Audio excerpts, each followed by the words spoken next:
कल संविधान सभा के बारे में पढ़ाई हुआ था। अब कल का वीडियो नहीं देखे हैं तो मेरे प्लेलिस्ट में जाकर देख लीजिए।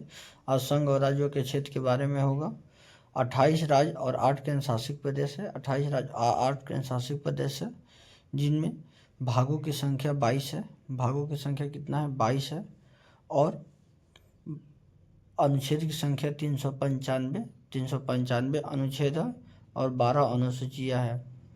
शुरुआत में 8 अनुसूची थी, अब वर्तमान में 12 अनुसूची है। 395 अनुच्छेद है, लेकिन क ख जोड़कर 448 के करीब में अनुच्छेद हो गया है और भागों की संख्या बढ़ के 25 हो चुका है। पहला भाग के जो नाम है संघ एवं राज्यों का क्षेत्र है। पहला भाग के नाम है संघ एवं राज्यों का क्षेत्र, जिनमें 4 अनुच्छेद हैं। अनुच्छेदों की संख्या कितना है? 4। 1 से लेकर 4 तक पहला भाग में 4 अनुच्छेद हैं। पहला अनुच्छेद में लिखा गया है कि भारत अर्थात इंडिया राज्यों का एक संघ है। माने भारत जो है राज्यों का संघ है। भारतीय संघ में 3 प्रकार के राज्य हैं। भारतीय संघ में 3 प्रकार के राज्य हैं।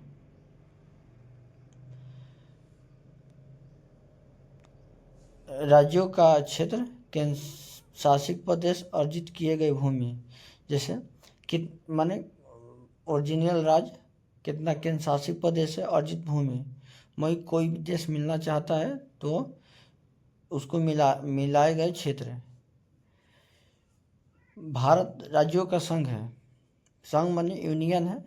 कोई देश एक बार मिल जाएगा तो वह अलग नहीं हो सकता है।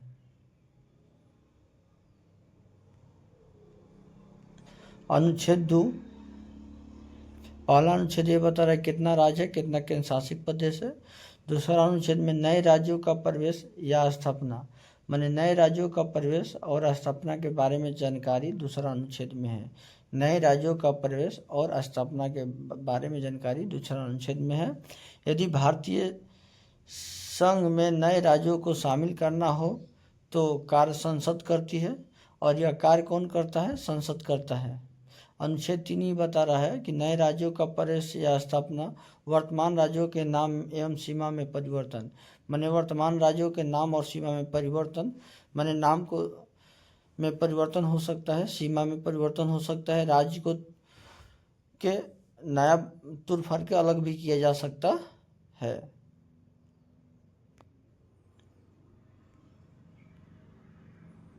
किसी भी राज्यों के नाम और सीमा में परिवर्तन संसद करती है। साधारण बहुमत से संसद के अधिकार होता है कि कोई भी नाम, सीमा में परिवर्तन कोई भी राज्य के 2 भाग में अलग कर सकता है। भाषा के आधार पर राज्यों की मांग। भाषा के आधार पर राज्यों की मांग माने सबसे पहले भाषा के आधार पर राज्यों की मांग हुआ था। जो भाषा के आधार पर गठित होने वाला पहला राज्य है आंध्र प्रदेश। भाषा के आधार पर गठित होने वाला पहला राज्य है आंध्र प्रदेश। गठन 1 अक्टूबर 1953। गठन 1 अक्टूबर 1953 को हुआ था। आंध्र प्रदेश का गठन 1 अक्टूबर 1953 को हुआ था। राज्यों का पुनः गठन आयोग बना था 1953 में। अध्यक्ष फजल अली और सदस्य हृदयनाथ कुंजूरू और केम पणिकर थे। भाषा के आधार पर गठित होने वाला पहला राज्य आंध्र प्रदेश है, जबकि गठन 1 अक्टूबर 1953 को हुआ था। राज्य पुनर्गठन आयोग बना और 1953 में फजल अली अध्यक्ष जो थे, फजल अली और सदस्य हृदय कुंज और केम कुंजरू और केम पणिकर थे, सदस्य थे केम पणिकर। राज्यों का पुनर्गठन 1956 में, पुनर्गठन अधिनियम 1956 में के अनुसार भारत के राज्यों की 4 श्रेणी थी। ABCD को तोड़ दिया गया और तोड़कर शुरुआत में भारत के राज्य था A, B और C और D के तहत था। A में जो था माने 9 गो ऐसा था जो अंग्रेज के अधीन था। देशी रियासत 9 था और एक बड़ा शहर था जो 10 को था C में। और डी में केंद्र शासित प्रदेश था, ABCD के रूप में था। श्री रामुलु के व्यक्ति जो थे अनशन पर बैठे थे भाषा के आधार पर गठित होने के लिए। श्री रामुलु की मृत्यु हो गया। ठीक, उसके बाद भाषा के आधार पर गठित होने वाला पहला राज्य बना आंध्र प्रदेश। और पहला भाषा जो था तमिल था, तेलुगु था, तेलुगु था। गठित होने वाला पहला राज्य तेलुगु भाषा था। जम्मू कश्मीर केंद्र शासित प्रदेश शामिल बना। जम्मू कश्मीर पहले राज्य था, लेकिन केंद्र शासित प्रदेश कब बना? 5 अगस्त 2019 5 अगस्त 2019 को बना। लद्दाख केंद्र शासित प्रदेश बना 5 अगस्त 2019। ठीक, जम्मू कश्मीर पहले राज्य था, लेकिन केंद्र शासित प्रदेश के रूप में बना 5 अगस्त 2019। और लद्दाख भी 5 अगस्त 2019 में। तेलंगाना आंध्र प्रदेश से अलग हुआ है। तेलंगाना 2 जून 2014 के 2 जून 2014 के आंध्र प्रदेश से अलग हुआ है। 2000 में 3 राज्य अलग हुआ है। 2000 में 3 राज्य अलग हुआ है। छत्तीसगढ़ मध्य प्रदेश से अलग हुआ है। छत्तीसगढ़ मध्य प्रदेश से 1 नवंबर 2000 के। उत्तर प्रदेश से उत्तराखंड 9 नवंबर 2000 के। और बिहार से झारखंड 15 नवंबर 2000 के। मध्य प्रदेश छत्तीसगढ़ 1 नवंबर 2000 के। उत्तर प्रदेश से उत्तराखंड 9 नवंबर 2000 के। और बिहार से झारखंड 15 नवंबर 2000 के अलग हुआ है। गोवा, दमन दीव और दादरा नगर हवेली।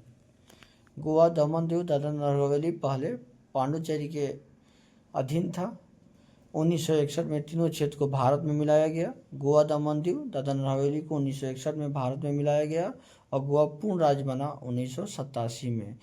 पूर्ण राज्य कब बना? 1987 में। जबकि दमन दीव और दादरा नगर हवेली जो है केंद्र शासित प्रदेश है, इसकी राजधानी दमन है। पांडुचेरी फ्रांसीसियों के कब्जे में था। पांडुचेरी जो था फ्रांसीसियों के कब्जे में था। पांडुचेरी फ्रांसीसी के कब्जे में था। भारत में शामिल 1953 नवंबर 1953 में हुआ। पांडुचेरी पूर्ण राज्य 1962 में बना। भारत में शामिल कब हुआ? नवंबर 1953 में। नवंबर 1953 में शामिल हुआ, जो कि पांडुचेरी पूर्ण राज्य बना 1962 में। पूर्ण राज्य कब बना? 1962 में बना।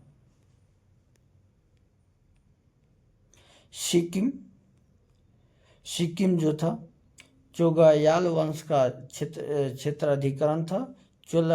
चोंगयाल वंश का क्षेत्राधिकरण था। राज्य बना 1974 में। पूरी तरह शामिल नहीं हुआ था।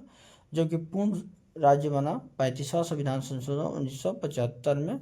16 मई 1975 को सिक्किम भारत के पूर्ण राज्य बना था। दादरा नगर हवेली, दमन और दीव एक कर दिया गया। पहले दादरा नगर हवेली, दमन दीव अलग अलग था, लेकिन बाद में दादरा नगर हवेली, दमन दीव एक कर दिया गया 26 जनवरी 2020 के। 26 जनवरी 2020 के दादरा नगर हवेली, दमन दीव को एक कर दिया गया। 26 जनवरी 2020 के दादरा नगर हवेली और दमन दीव को क्या कर दिया गया? एक कर दिया गया। दमन और दीव, दादरा नगर हवेली, दमन और दीव की राजधानी दमन है।